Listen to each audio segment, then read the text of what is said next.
વિદ્યાર્થી મિત્રો, આપણું આ પ્રકરણ છે ગુણોત્તર અને પ્રમાણ, જેમાં આપણે ગુણોત્તર વિશે શીખી ગયા.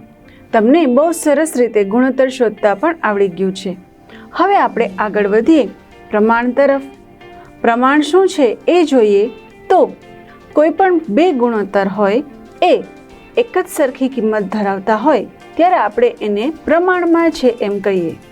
આપણે વધુ ઊંડાણપૂર્વક સમજૂતી મેળવીએ તો 1/12 અને 2/24. હવે આ જે અપૂર્ણાંક છે એને આપણે ગુણોત્તરમાં લખીએ 1/12 અને 2/24. હવે આ બંને સંખ્યા પ્રમાણમાં છે કે નહીં એ જોવું હોય તો શું કરવાનું? તો બંને જે સંખ્યા છે એનું સંક્ષિપ્ત રૂપ જો સરખું જ હોય તો એ પ્રમાણમાં છે. સંક્ષિપ્ત રૂપ સરખું હોવું મતલબ કે બંનેની જે કિંમત છે એ સરખી જ હોવી. અહીં આપણને 1/12 આપેલા છે. આનું સંક્ષિપ્ત રૂપ આ જ છે, કારણ કે 1 એ સૌથી નાની સંખ્યા છે, તો હવે એને આપણે વધુ નાની નહીં કરી શકીએ. અહીં 2 છે તો 2 માટે આપણે 2, 12, 24 આવું કરી શકીએ. તો આની કિંમત મળી ગઈ આપણને, ઉપર કંઈ નથી તો 1 અને નીચે 12. તો આ બંને જ કિંમત સરખી થઈ.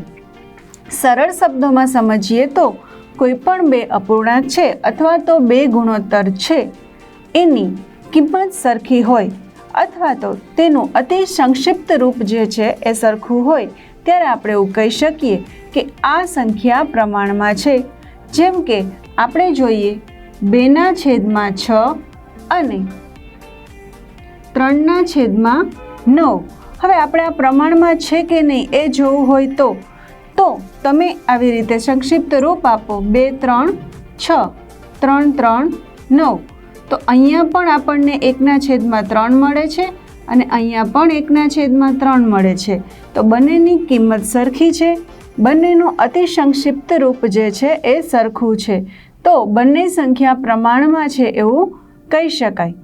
હવે જ્યારે પ્રમાણમાં રહેલી સંખ્યા હોય એને એક બીજો પણ નિયમ લાગુ પડે છે. જેમ કે કોઈ પણ બે સંખ્યા છે, અહીં હું લખું છું 4/6 અને 8/16.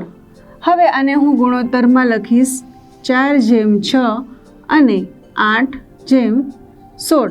હવે જ્યારે પણ આ પ્રમાણમાં રહેલી સંખ્યાને આપણે ગુણાકાર કરીએ, પહેલું અને છેલ્લું પદ, બીજું અને ત્રીજું પદ, આ બંનેનો ગુણાકાર કરતાં જો જવાબ સરખો મળે તો તે પ્રમાણમાં છે.